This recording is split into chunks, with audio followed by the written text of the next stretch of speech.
order. If I could ask everybody to please stand and recite the Pledge of Allegiance.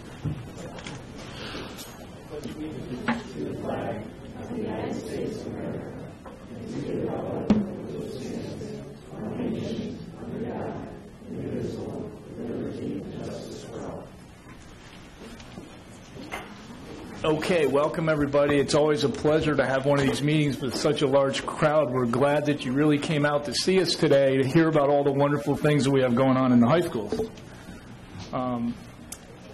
Let's see. Okay, first I want to appoint Secretary Pro Tem today. So we're all set. And we'll review the agenda today. We have educational presentations. We're going to recognize both some students and staff. We certainly look forward to that. President's report, updates from our student school board representatives. The superintendent's report. We'll have an invitation for public comment. I certainly hope all of you came with something to say. And I will say that we'll limit you to 3 minutes, okay? So at that rate, we should certainly be out of here by morning. The consent vote agenda, which was reviewed earlier in the month in committee. We will have updates from the Program and Personnel Committee, Facilities and Finance Committee, no Property Committee update. I believe there is a CEDAW update, correct? Okay. Nothing from the Illinois Association of School Boards, and then we will convene an executive session following our normal agenda. All right, anything else? Yeah, right. Always forget that. All right, roll call, please. Stephen Arthur. Batson. Here. Nellie Polly. Here. Pat Purdy. Here. Lynn Munstead. Here. Owen Maurer. Bill Ratzer. Here. Okay, so we note Stephen Arthur and Ellen Maurer absent for the record. All right, let's start with our education presentations. Well, thank you, Pat. I would ask at this time John Gilliam to stand in front of the board. And joining John, I would ask that former Assistant Superintendent for Curriculum Instruction, Assistant Principal for Curriculum and Instruction, and LHS Math Department Chair Deb Larson join John. And John, if you want to turn toward us just a little bit. And then Jim Whittington, former and first principal at Vernon Hills High School. And, of course, current VHHS Principal, Dr. Ellen Swick.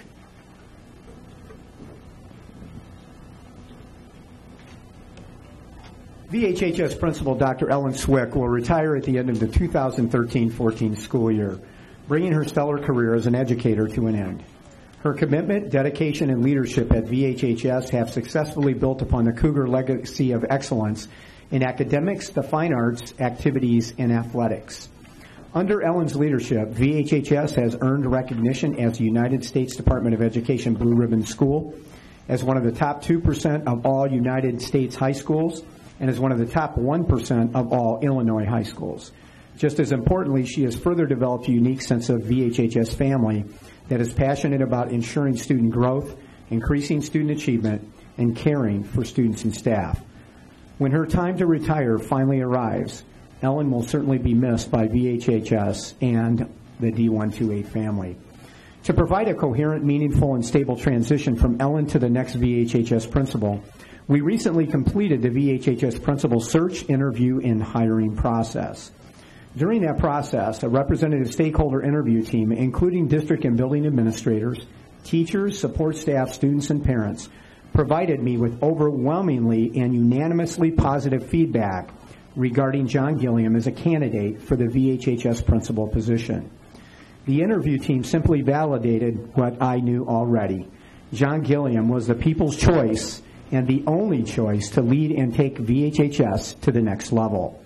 At the February 25th board meeting, I enthusiastically recommended and the board unanimously approved the hiring of John Gilliam as the next and third principal at Vernon Hills High School. John will begin his new duties on July 1st, 2014, following Ellen's retirement. John earned his Bachelor of Science degree from Taylor University with a major in mathematics and secondary education, a Master of Arts degree in educational leadership from Northern Illinois University, and is currently scheduled to complete his doctoral degree in educational leadership from Concordia University in the coming months. John has demonstrated excellence in his work in District 128, at LHS and at VHHS since he joined the district as a mathematics teacher and coach in the early 90s.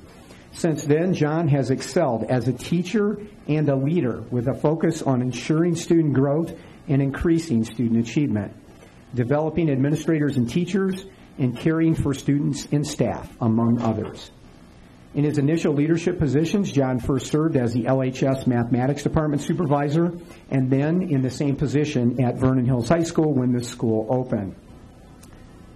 Recognizing his outstanding leadership ability, John was promoted as VHHS Assistant Principal in 1999 and then elevated to Associate Principal in 2011. John has made a significant and identifiable difference for students and staff in each one of his leadership positions. The board and district administration are aware that John has been The board and district administration are aware that John has been actively recruited by a number of high-profile Chicago area districts for the high school principal position over the past few years.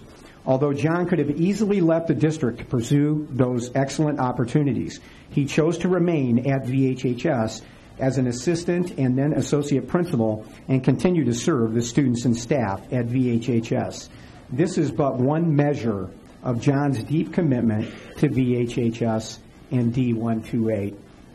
It gives me great honor and pleasure to present you to an outstanding educator, an excellent leader, my colleague, and my friend, John Gilliam, the new principal at Vernon Hills High School.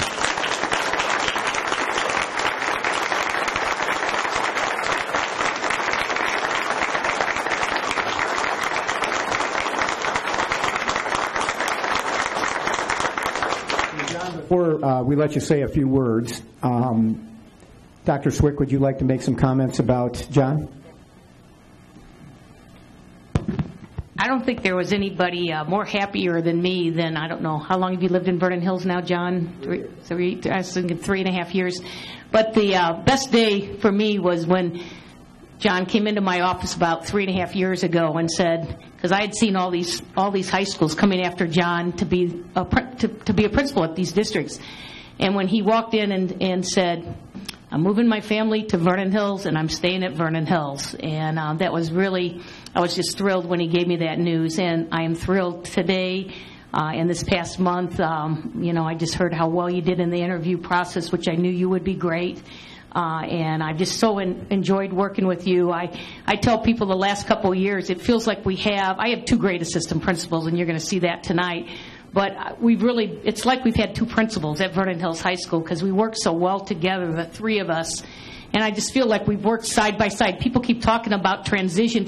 I'm like, really, nothing's going to change because the 3 of us, that's just how we work together. We work side by side as colleagues, and I so respect their opinion on everything that we decide to do. So I know John's going to do a great job. He's going to take Vernon Hills to the next level, and I'm just so thrilled that he's going to be our 3rd principal at Vernon Hills High School. Congratulations, John.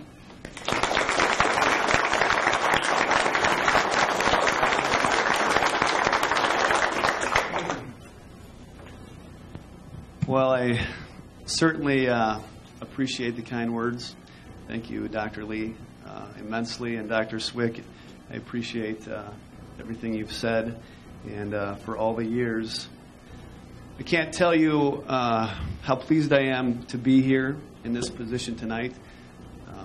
Those of you who know me know how much I love Vernon Hills and Vernon Hills High School.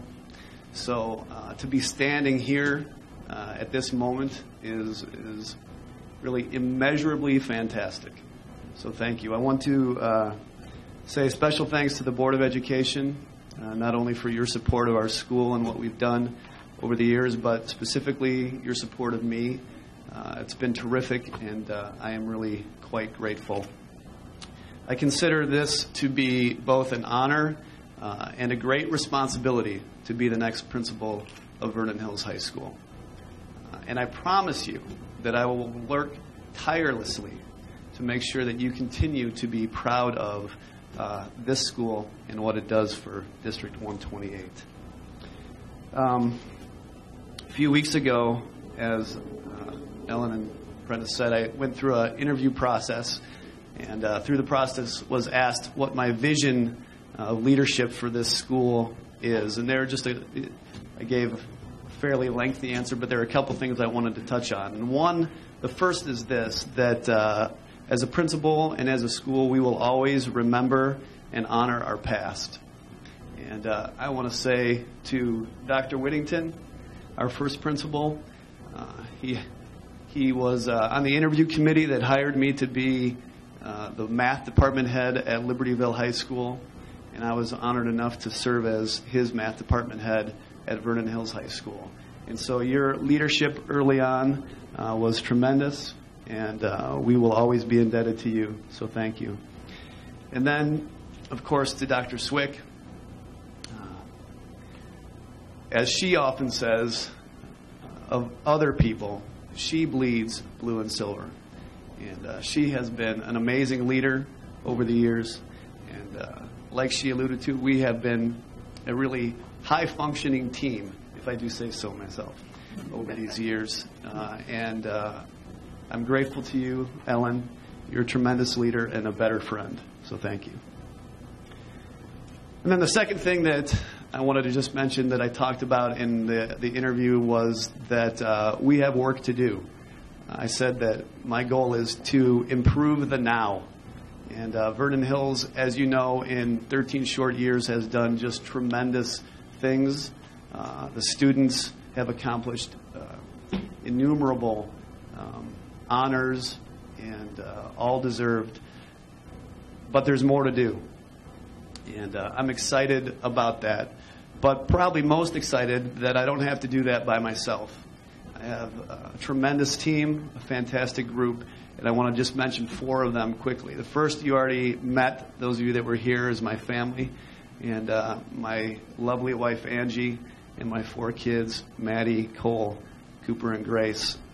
They complete me in a lot of ways, and so they will partner with me through this journey, and I'm excited for that. Then you're looking at some of the most amazing staff in the world, I'm assuming. I haven't traveled much of the world, but I got to believe it is. You know, from Dr. Swick to the assistant principal of the year standing behind me, to some amazing instructional leaders that are here tonight, and teachers that I can't wait for my own kids to walk into their classrooms. That's pretty important. And then a support staff that is second to none. So the staff here is and is going to continue to be a great team member. Thirdly, the community. I see a lot of friends and a lot of parents who have poured much of their heart and soul into this building. I think a hallmark of Vernon Hills High School is how the community jumped into this place when it was built. And we won't forget that. We'll continue to build with it, and I'm excited to work with the members of the community. And then finally, last but not least, is the students. And I'm glad the girls' basketball team came here tonight to support me. I appreciate that. But, you know, them and the other 1,300 kids in this place are fantastic. And I would do just about anything to make sure that they're both safe and successful, and they leave this place well prepared for whatever it is that they endeavor to do next. So that's all I have. I appreciate you being here, and I appreciate this night, so thank you.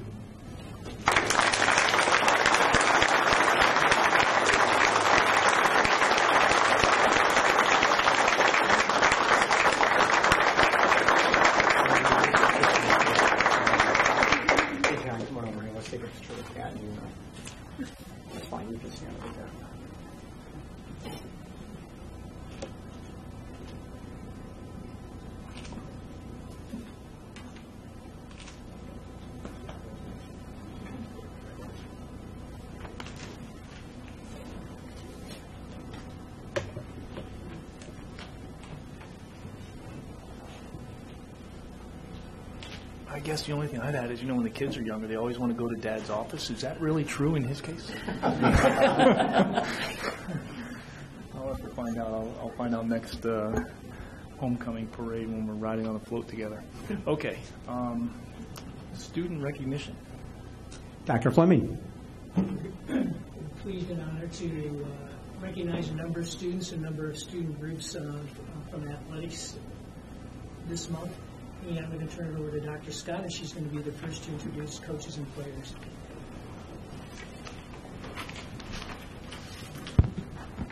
Good evening. I have the honor tonight to introduce two legendary coaches who will introduce some of our very special boys swimmers. First, I have Mr. John Fischel, also known affectionately to many as Fish. With a name like that, what other choice did he have but to become a swim coach? You can join me up here, Mr. Fischel. Prior to LHS, John served as head boys and girls coach at Highland Park, where he was named an IHSA Sectional Coach of the Year, coaching a team that won state top 10 finish and having coached 2 individual state champs. Coming to Libertyville in 1994, he has served as aquatics director, freshman boys swim coach, and assistant athletic director. One of John's proudest moments at LHS came 2 years ago when the JV boys team won the Prairie Lake Junior Varsity Championship.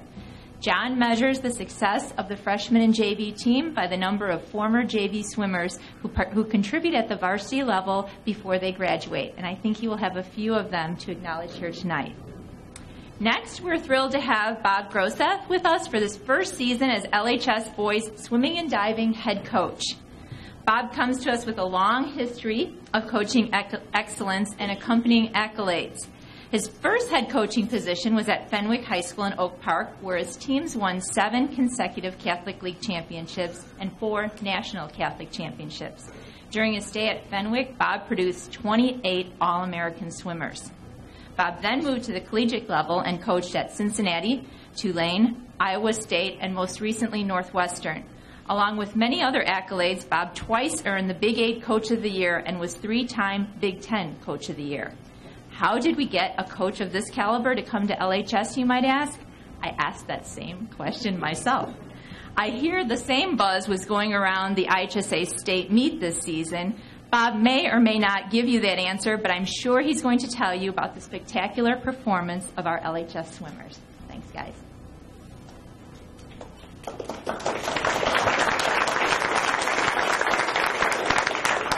Thank you. Yeah, I kind of slided into this job.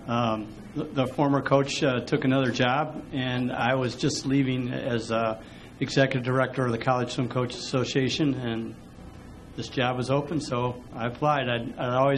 People asked me when I got out of coaching at Northwestern what I wanted to do, and I said, I think I'm going to get back into high school coaching. That's what got me into the coaching business. That's where my passion was, and I'm excited to be here at Libertyville. And first of all, I want to introduce the 4 boys that went to the state meet and finished 4th in the state this year.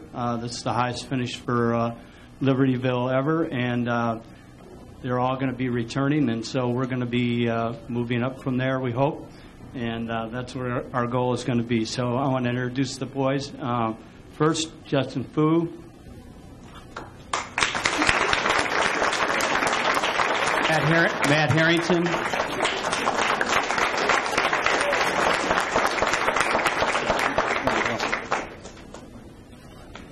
Alex Starsky. And Atticus Rush.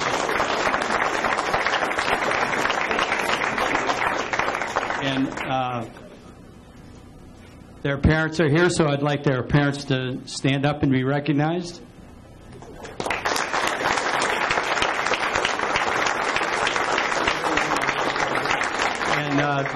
Just a couple words. Number one, I think that the support from the family, coming back from the college ranks, you forget what a big difference the support of families and communities make for the success of these swimmers. Obviously, their parents have invested a lot in them, but this school district has invested a lot in providing the facilities both at Libertyville and the new facility here at Vernon Hills that have enabled these boys to be successful. They've gone through the CATS program that takes advantage of both of the facilities here, and it just goes to show what can happen when you invest in bricks and mortar and get some good coaching, that a lot of things can happen, and we hope that we can continue to do this in the future, and bring glory to the school district. Thanks for your support from the school board, and thanks for the parents.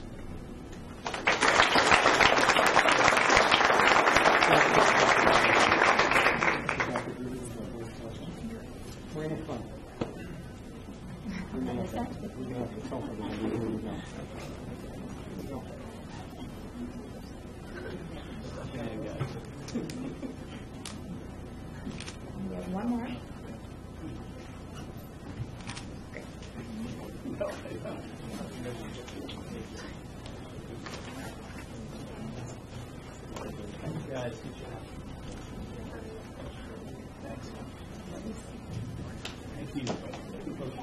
Thank you. Thank you very much.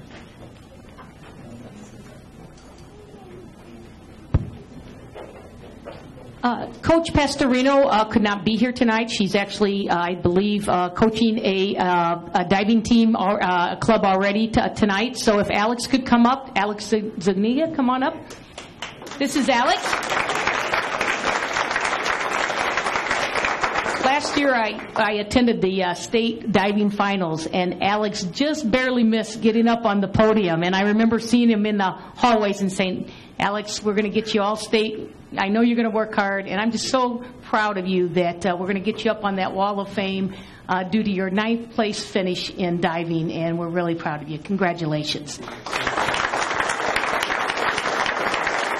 Alex's parents are also here tonight. If they could stand and be recognized. There's Alex's dad. Congratulations.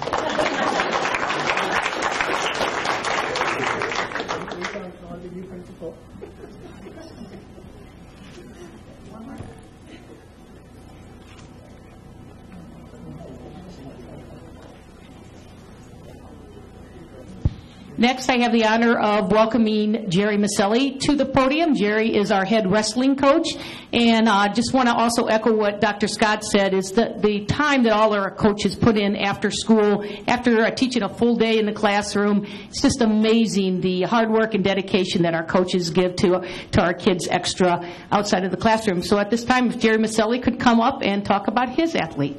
Congratulations.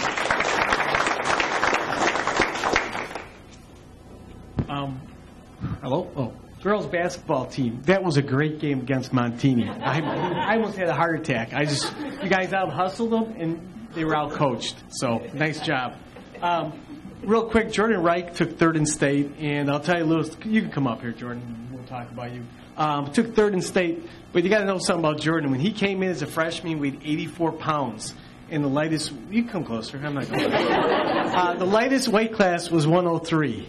And we kept telling him everything's going to be okay. And then last year he was 95 pounds.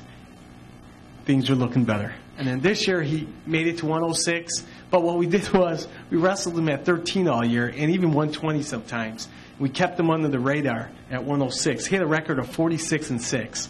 And his 6 losses were at 120 and 113. And we put him in 5 tournaments, only at 106. He won all 5. Mid-states tournaments with 43 teams. He won conference. He won the Leiden tournament because you have to go back to Leiden. He won the conference. He won regionals. He won sectionals. He lost 1 match at 106 by a point. And the guy he lost to ended up taking state. But here, this is his character. He came back and he hammered everybody in the wrestlebacks. And he wrestled a guy who was ranked from Montini, and he pinned him in the first period. And that's Jordan Wright. So I'm very proud of you. Nice job.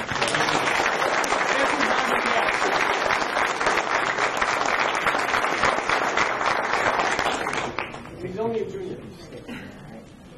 And I had a great fun being down there watching him. Like that much.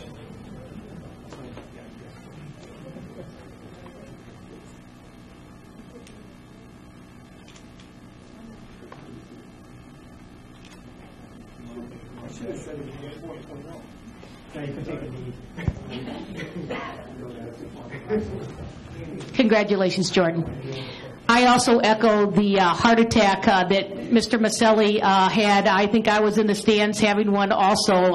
Coach Bretner, that was one of the most exciting games I think I've ever been to, was the Montini game, and just the whole experience of being downstate again. It's just a wonderful experience for the girls and for the community, and we really loved how the community came out and supported the girls. So at this time, I'd like to introduce Coach Bretner to introduce our second place girls basketball team.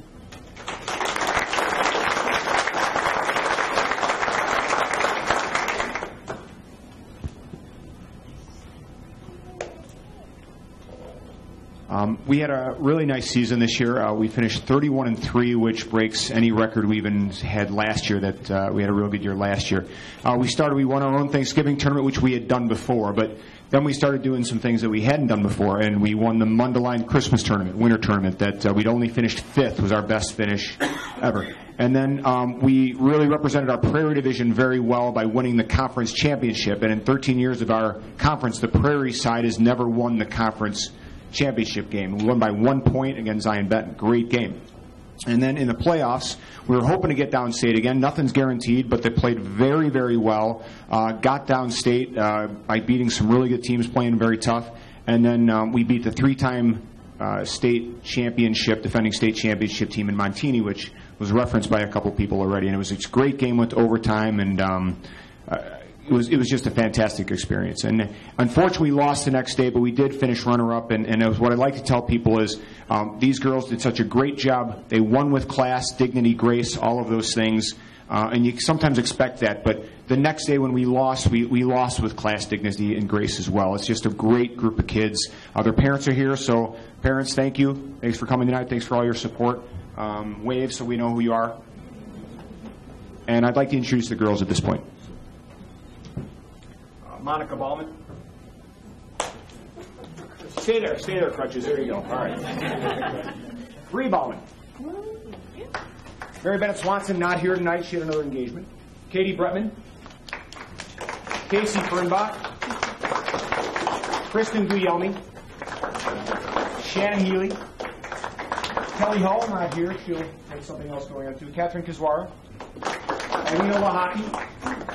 Haley Lieberman. Mia Plisky, Sydney Smith, Corey Smith, not here, and Lauren Webb.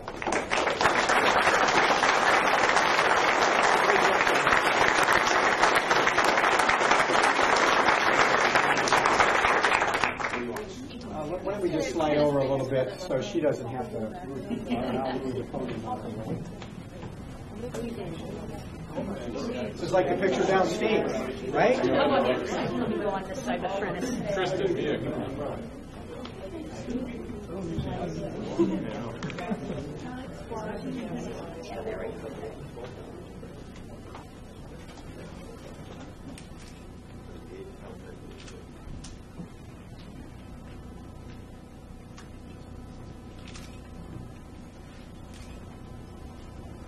Thanks for having me.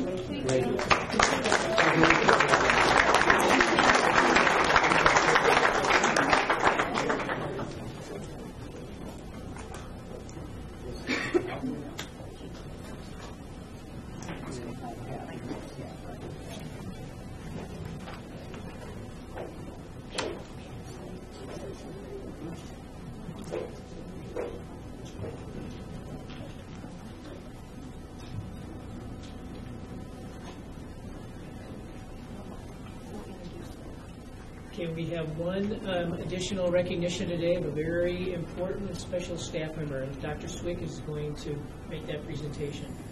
Yes, and I'm going to ask the girls' second place basketball team to stay here for this recognition. So if you guys could hang out a little bit longer, that'd be great.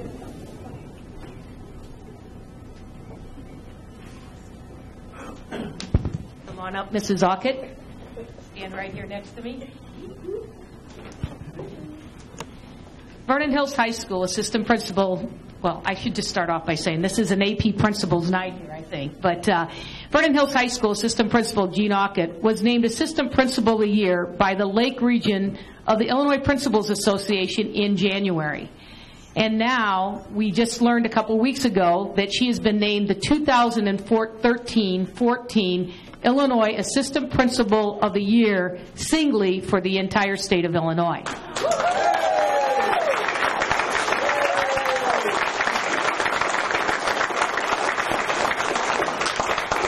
The honor, sponsored by Horace Mann and the IPA, recognizes assistant principals who have demonstrated a positive impact on their students and learning community.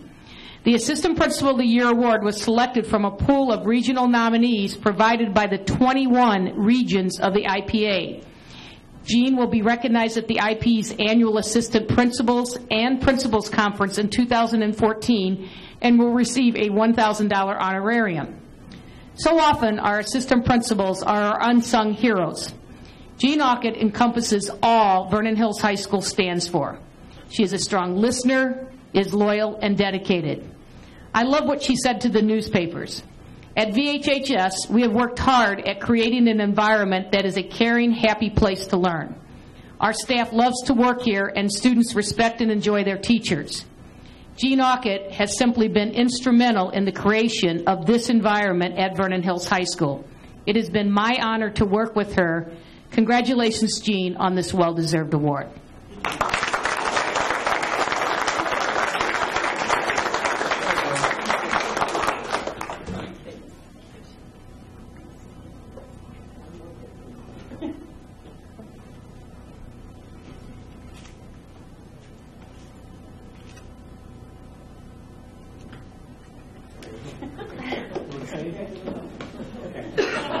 Before you all go, thank you so much again, and echo what the coaches have said, for your commitment to your young people and your support of the staff here at Vernon Hills High School and District 128. We have a great school district because we have great partnerships, and one of those partnerships is between the parents and the schools, and we don't take that for granted. So I want you to stop before you go and give yourselves a round of applause. Thank you very much.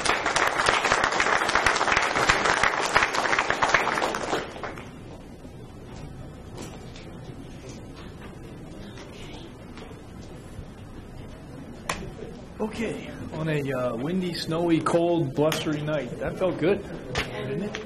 We can go home now. No, we can't. No, that was really that was awesome. Okay. Really, President's report, nothing specific to report other than this is our last board meeting before the upcoming elections. So I would encourage the people in the public get out and vote, and we look forward to that. Student school board reps. Who would like to go first? Okay. I guess we'll start with LHS. So spring sports are in full swing. Many teams would love to go outside to practice, but for the most part, everyone's still stuck inside until this weather changes, hopefully soon. Many teams are traveling out of state to places like Arizona and Florida over spring break for some preseason games and training, which should be a lot of fun. In regards to fine arts, this year's spring play is Much Ado About Nothing, and the cast has already started their rehearsals. Orchestra's performances are last weekend and were a hit as always. Orchestra has their winter performance this Wednesday at 7:30 p.m. and will be traveling to Cuba over spring break. And the LHS choir is scheduled to travel to Spain over winter break. So lots of traveling going on with the different groups. Student Council is hosting its first annual Mr. LHS pageant on Friday, April 19th at 7 p.m. About a dozen junior and senior boys will compete in several events, such as formal wear, vacation wear, talent, and interview. Admission will be $3, and proceeds will go to a charity that we have not yet determined. The official theme for prom is suit and tie, which carries on the tradition of having the theme be a song. And the venue will be decorated in 1920s style. Feather boas, a magician, photo booths, and a dance floor are sure to make for an unforgettable night. And the Community Service Club Interact is sponsoring a drive for the Glass Slipper Project and is asking students to bring in gently used dresses and shoes for girls who might not otherwise be able to afford dresses for prom. And this drive runs through the end of the week. And finally, Writers Week is April 1st to the 5th and will feature various student writers, poets, playwrights, novelists, and more in the auditorium throughout the day. This is again for Libertyville. I'll go chronologically. 2 Fridays ago, Libertyville had their academic challenge competition here at Vernon Hills. In the unlimited division, Libertyville took 3rd place. And although the team itself didn't qualify for nationals, for state, we had 3 students qualify for state as individuals. Then that same weekend was the ICTA State Debate Tournament for JV and novice debaters, and we had 1 junior varsity LG debater take the semifinals position and another one take the quarterfinals position. Then this past weekend, the IHSA State Debate Tournament, which is for varsity members, was held in Illinois Wesleyan University. We had 2 teams of octofinalists, and of those 4 students, one of them was actually selected to the all-state debate team, so congratulations to Eric. Also, academic decathlon was on Saturday. at Chicago State University, and our team, Libertyville, took 4th place. And we had 2 people score in the top 3 in their respective divisions. So that's everything from Libertyville and then from Vernon Hills. Athletics, all winter sports are officially over. It was a successful season for all. As most of us know, and we all now saw, the girls basketball team took 2nd in state for the 2nd year in a row. And Allie says she got the chance to watch the semifinal game, which was very exciting, and congratulations again to those girls. Vernon Hills had their winter sports awards night last Tuesday to honor all of the winter athletes. Spring sports are officially up and running. A few sports have already had several games or meets, but the weather is challenging the typical spring schedule. In regards to fine arts, there is an orchestra concert this Thursday, March 21st. Their spring play is Almost Maine. They held auditions 2 weeks ago and have since begun rehearsals. The play centers on several individual love stories all rolled into one. And orchestra rehearsals will continue throughout the spring until the show in early May. The Vernon Hills Wise team, same competition on Friday but different division. They took 1st place in their sectional competition, so congratulations to them. Their senior class student council has been planning their annual Mr. Cougar event for next month, so same thing as Mr. LHS. Several senior boys signed up, and the contestants will be announced tomorrow. Students at the DECA competition attended state last week in Decatur, Illinois. Although no one qualified for nationals, several contestants scored in their top 10 in their divisions. This week, Student Council is holding their exec board elections for next year, and senior superlatives winners were announced last week. Winning seniors have been taking pictures for the yearbook during this week, and I think this is from Libertyville and Vernon Hills. Everyone's really ready for spring break, so that's everything from the students. Okay, great job, guys. Thanks. Superintendent's report. Okay, we're going to start with good news tonight. Let's keep the good news rolling. The following VHS students were named March Cougar Class Act Award winners: Jessica Lauber, Selena Moda, Daniel Leibovitz, Kyra Ehrlich, Alina Lahaki, Gustavo Moroz, Mikal Pakala, Nathan Kessler, Trenton Fuller, and Annie Gomsian. The following LHS students were named February Students of the Month: Kate Kusera, Linnea Stein, Griffin Bruns, Jacqueline Ovasapian, Mara Dragan, Max Freelander, Keegan Hurley, Gian Marco Guerrero, David Stone, James He, Tim Miller, Adam Pazdro, and Alex Carter. 9 LHS fall athletic teams qualified for the IHSA Team Academic Achievement Award by achieving a cumulative grade point average of 3.0 or higher during the 2012-13 school year. The teams receiving this award were the boys cross country team, girls cross country, football, boys golf, girls boys soccer, girls swimming and diving, girls tennis, and girls volleyball. On Saturday, March 9th, LHS photography students participated in the Visual Image Photography 4th Annual Photography Show at VIP's Wheeling Studio. 10 students submitted a total of 10 images to the juried exhibition. The exhibition, featuring photography from 14 area high school, was judged by 3 professional photographers. Sophomore Ethan Deerdorf's digital photo, Onyx, won 2nd place in show. Junior Bailey Schmidt's digital image, Mooney, and senior Jessica Damogala's piece, Cirque Delight, took honorable mentions. VHHS senior Tiffany Doe won a national silver medal for the piece she submitted to the 2013 National Scholastic Art and Writing Awards. Her graphic novel, Ends, was entered in the comic category. The Scholastic National Silver Medal is one of the highest levels of achievement on the national level. Tiffany is planning to accept her award in person at the national ceremony at Carnegie Hall in New York City during the weekend of May 30th. We'll have to see if we can join her for that. The LHS academic decathlon team finished 4th out of 45 teams in the state competition held Saturday, March 13th at Chicago State University. Team members are Adam Grabowski, Maggie August, John Schuler, Nishad Foodke, Nick Sarah Kia, Jack Mershon, Brian Kite, and John Lothspeed.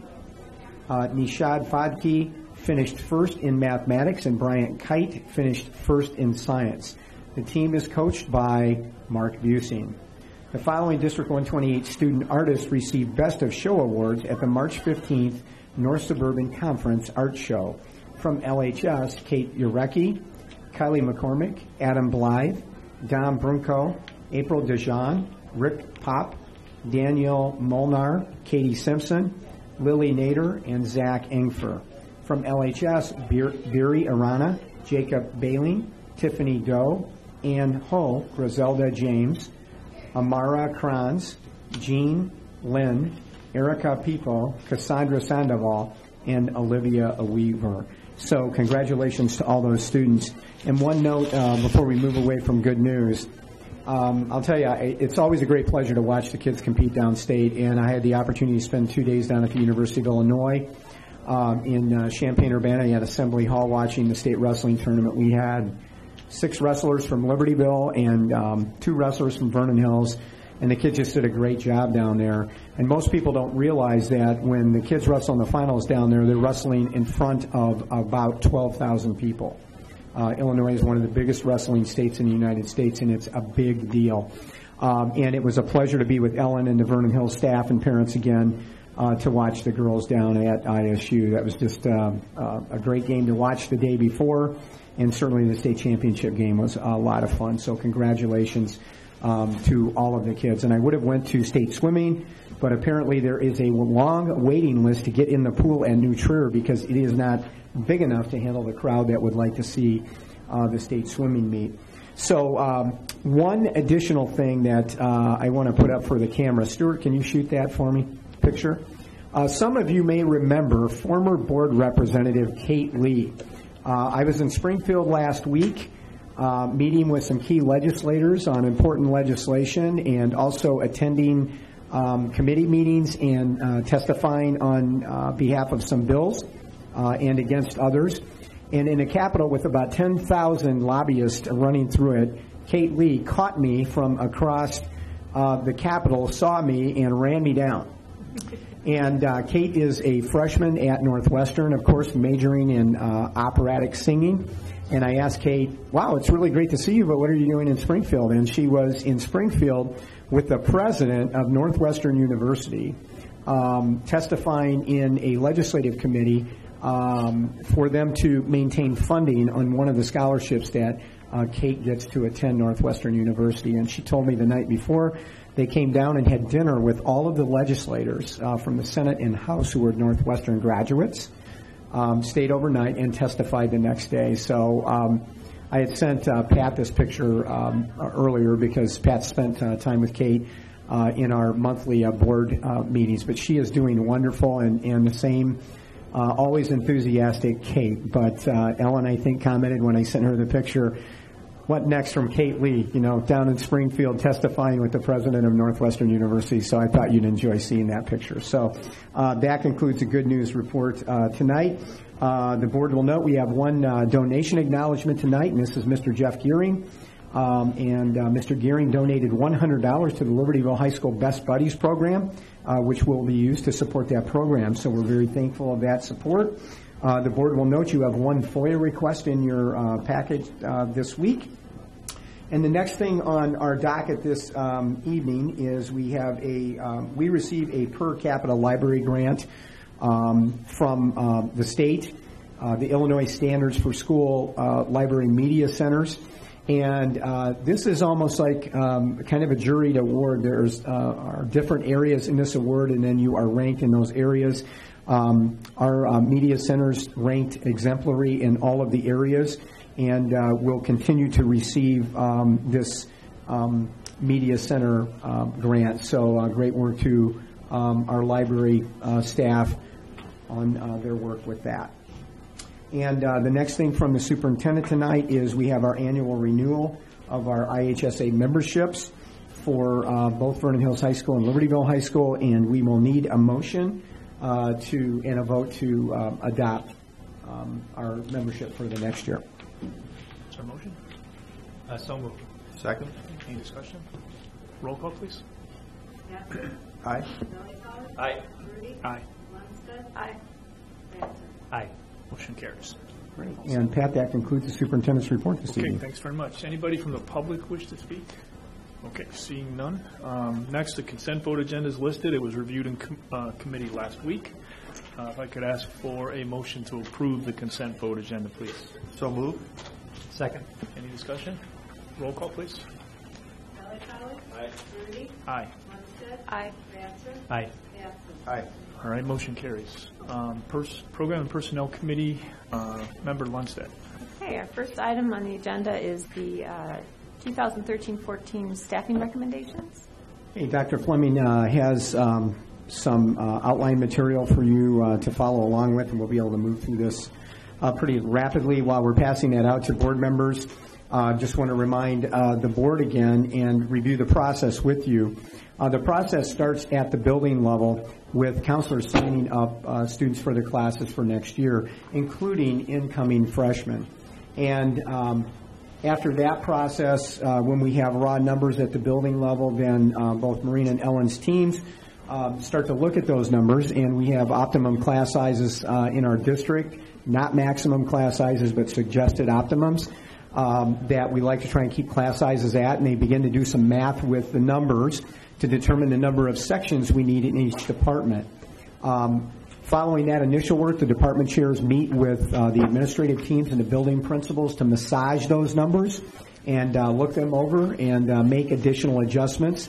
And then we spend roughly 3 days together at district office, we being Dr. Fleming, the building principals, John Gilliam, who does master scheduling at Vernon Hills, and Ole Stevens, Libertyville, along with Kathleen Witt, who comes in and joins us for special education, and then the team updates me, and I come in as I need to come into those meetings. They further massage those numbers and work very collaboratively together to determine our staffing for the following year. So it's a very extensive process that we utilize, and you have a summary here this evening. I would ask you first to move to page 2.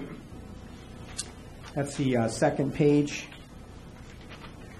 And this page is actually our staffing needs for this year, broken down in it's this one, I'm sorry.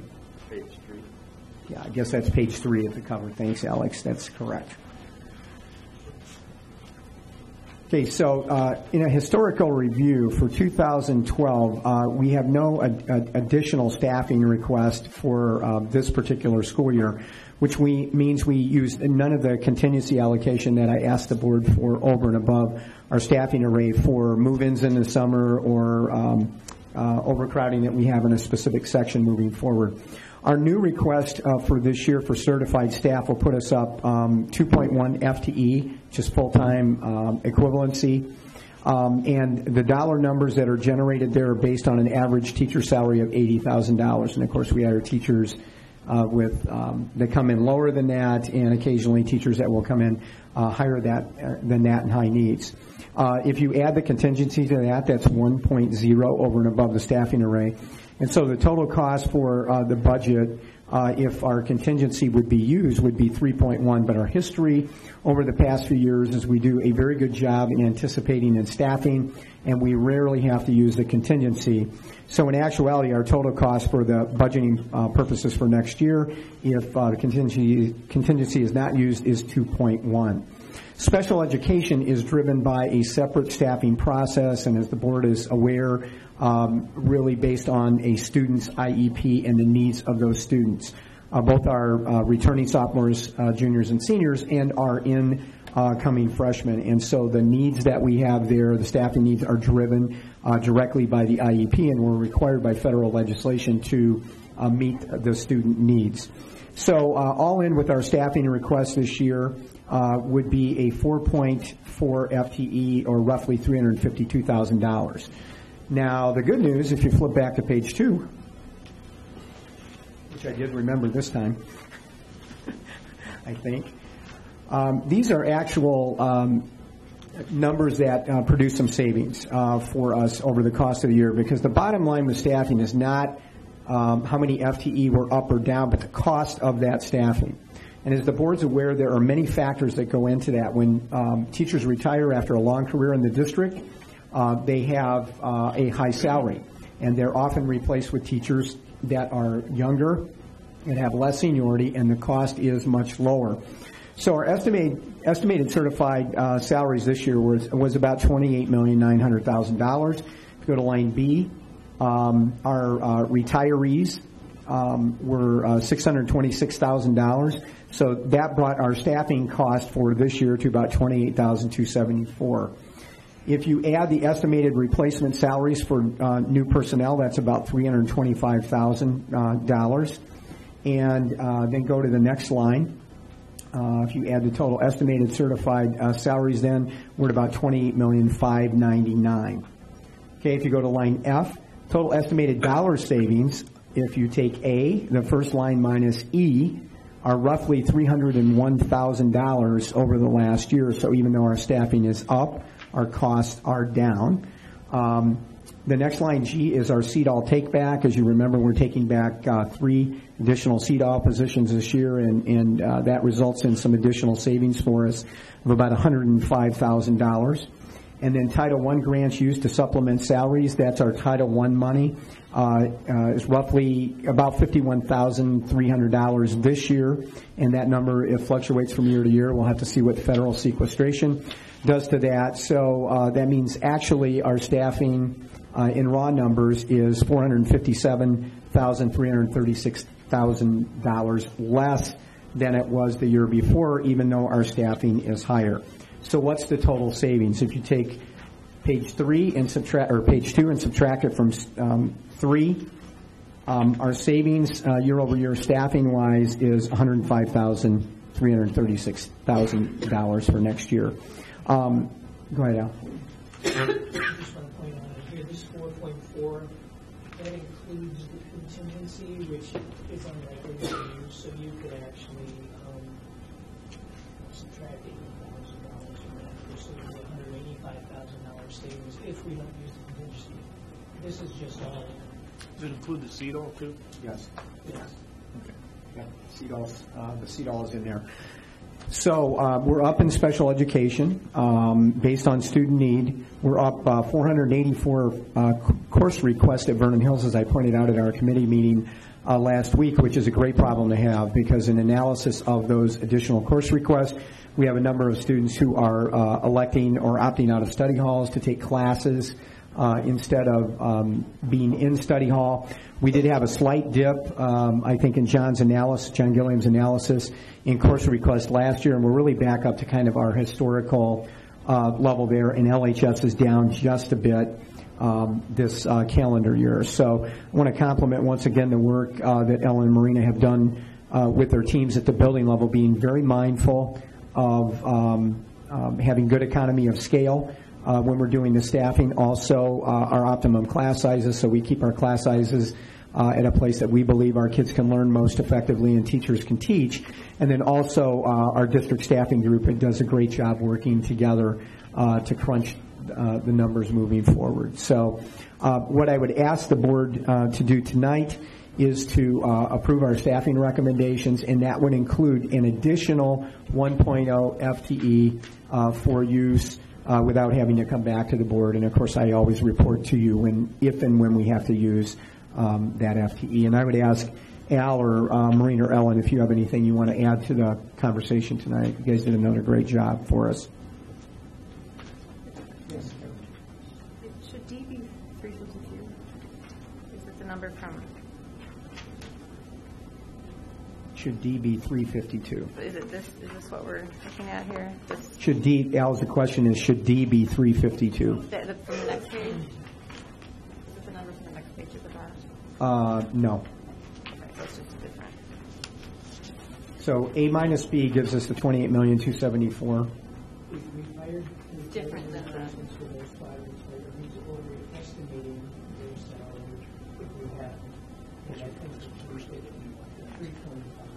Right. Subtract that from what we're currently paying those 5 members, which we know that, that's 626. 626 minus 325, which is 301. Yeah, I got it So it's confused just- with replacement versus new. Excuse me. So you're going to replace 5 that are retiring, and then you're going to add 4.4. Right. Yes, yes, Pat, Yeah, I- including the contingency. Yeah. No, that's a good question, Karen. Does that help? I did. Does that Yeah, I help? just thought the numbers got inverted, but Okay. I misread it. Thank you. And the 301, of course, would, if you're following the numbers, if you're doing cross-checking, the 325 and the 4.4 is, or the 352 is the hiring of the 4.4 additional staff over and above what we have right now. Hey, just grab me these two columns. What's the difference between those two? Oh, okay. Pat's question, just so you know, when you get into the detail and back, there's 2 columns under each year, and the first column is first semester, and the second column is second semester.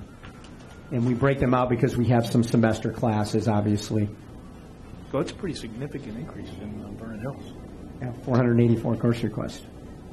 Oh, these are course requests. Course requests, yeah. Of course, not students. Yeah. Oh my gosh, if we had Yeah, 440. But still, that's a lot. Yeah, it is. It is, and it's a great problem to have. Considering a teacher may be responsible for maybe 125 students. Yeah. 434 course requests is 3 almost. And I think historically, the good track here for us over probably at least the last 5 years, when we've really probably tracked the specific translated dollars more closely, that's a lot of win, is that year over year, regardless of what our staffing pattern is, we have, because of the number of retires that we've had specifically, and ups and downs in special education, we've actually been able to save some money in terms of the staffing pattern, and this year is a great example. We're up 4.4, and we're still going to be, just a little over $100,000 less in staffing cost. So that's a good dynamic. Okay, any other comments? Any other questions?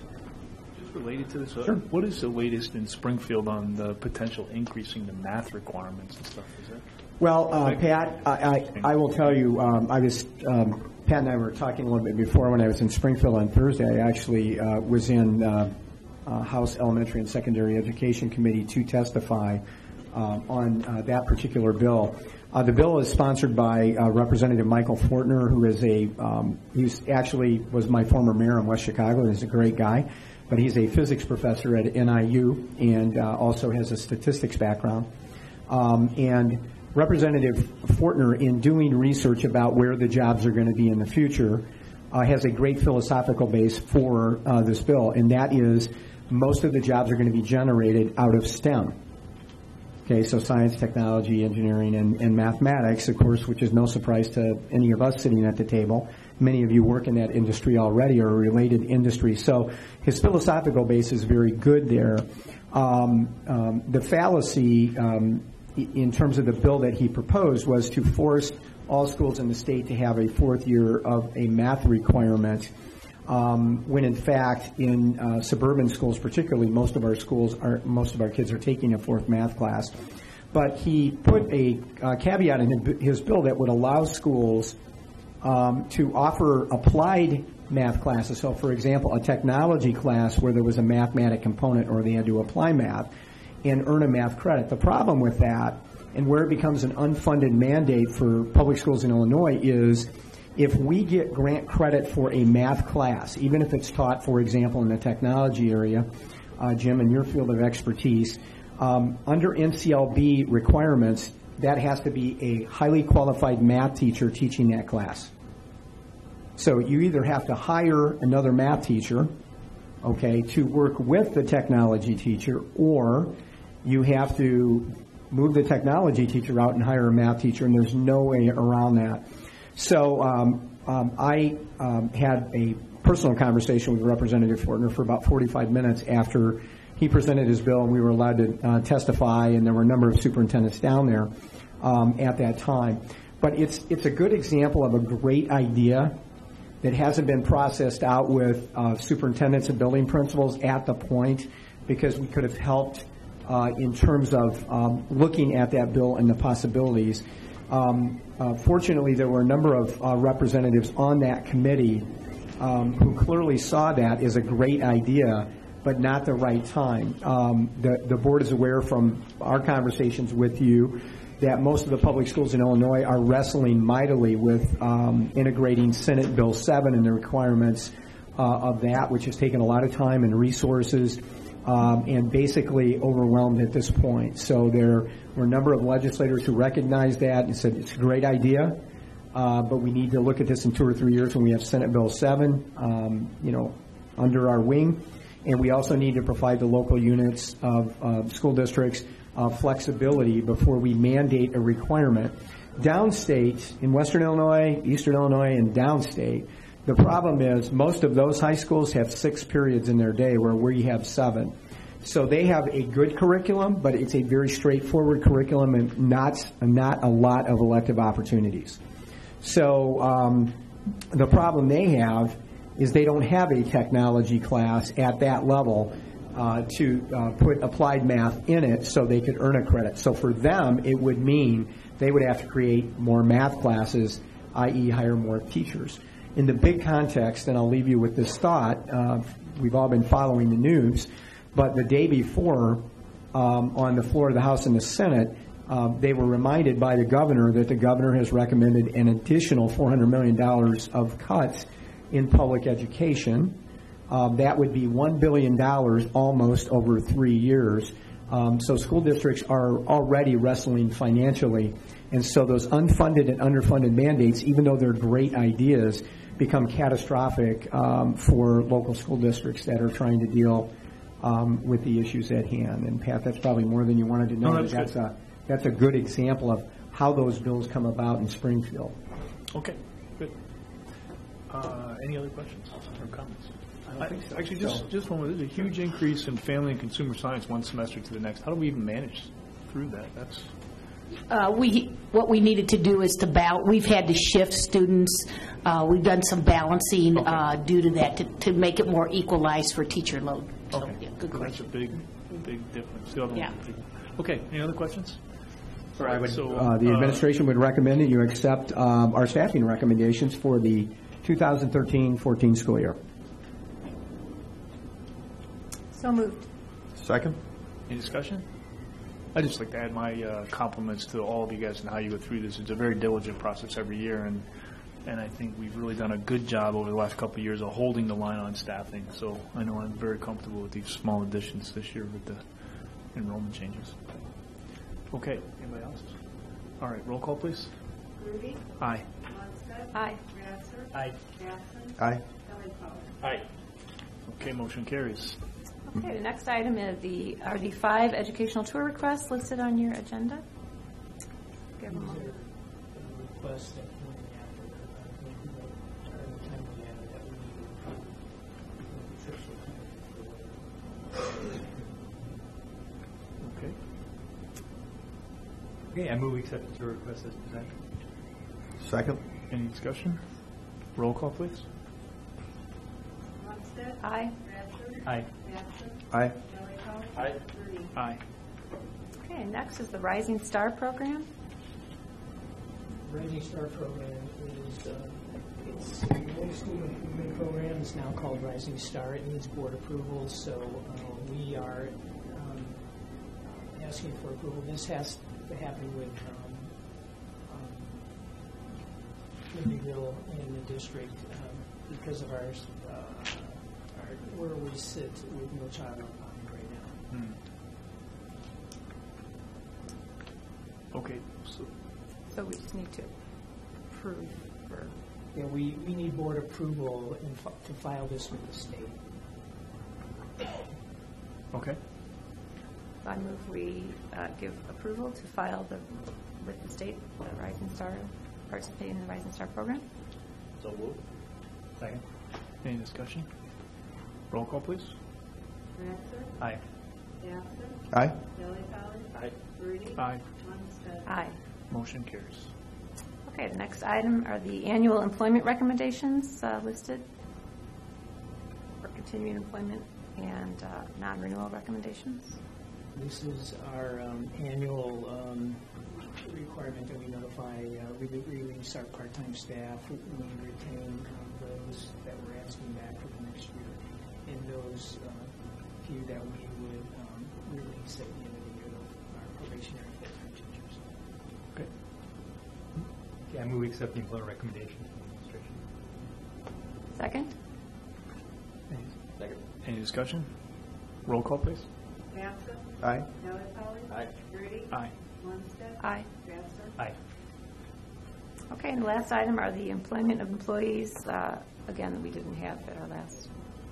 To change, one additional hire since our P&P meeting, and then one change in the retirement date for one of our employees. Okay, so can we have a motion to accept these employment of employees? So moved. Second. Discussion? Roll call, please.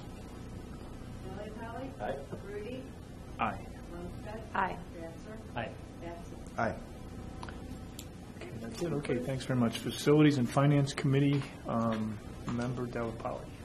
We have one bid recommendation for the LHS Studio Theater and Lighting, Control and Dimming. And Jess, I believe you're going to give us a summary? Yes, I'd like the board to approve the base bid, alternate 1 and 2, from Associate Electrical Contractors of Woodstock, Illinois, in the amount of $132,242. That's to replace, the base bid is to replace the old dimmer control panel in the studio theater. Alternate number 1 is for the removal of existing electrical circuit, wiring, and plugging strips, and the replacement of such. And alternate bid number 2 is to provide a new ETC panel box, and also to wire that box. The bid includes $15,000 worth of contingency, so we don't use the contingencies. The total would come in about $110,000, or $117,000, which we had put $110,000 in our capital needs plan. We have a motion for that? So moved. Second. Any discussion? All right, roll call, please.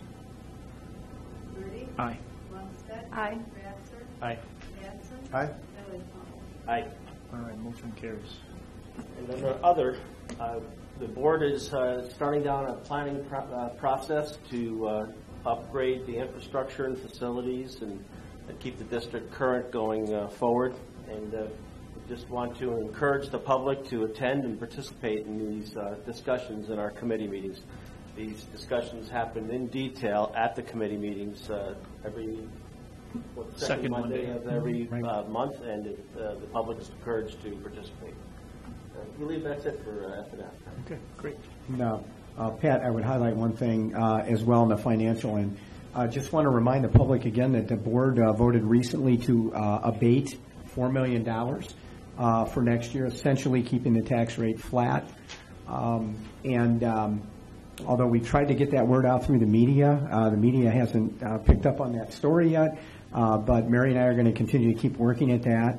But that is a big story, and that's $6 million over 2 years. And the board will continue to review our financial position, what's going on in the state, and what's going on in the federal level on a year-by-year basis to make any future decisions. And the word abatement means that we're simply not going to take $4 million of the money that we would be allowed to under the current tax cap legislation and levy that was authorized by the board earlier in the year. Okay, thank you. Let's see, Property Committee, no update. CEDAW.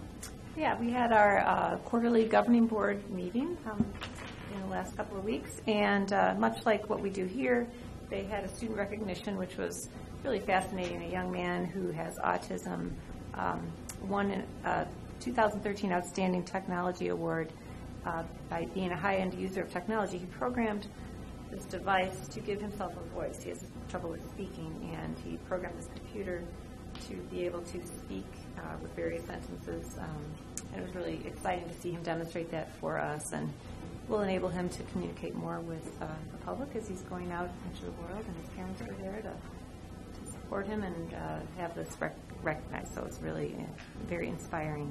The rest of the meeting was we appointed a nominating committee for the governing board officers as well as the executive board members. And then the rest of it was spent, we broke into 4 different groups and then rotated an informational meeting that had us go around and hear about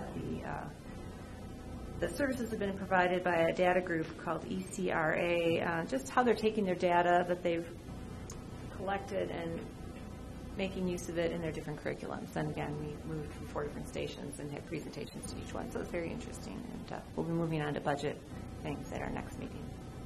Okay, great, thank you. Nothing from the Illinois Association of School Boards. So at this point, I'd like to move to executive session. Can I have a motion to move to executive session? There is no action following. No action. Correct? Okay. Motion to Move move to to go to executive second. session. Second.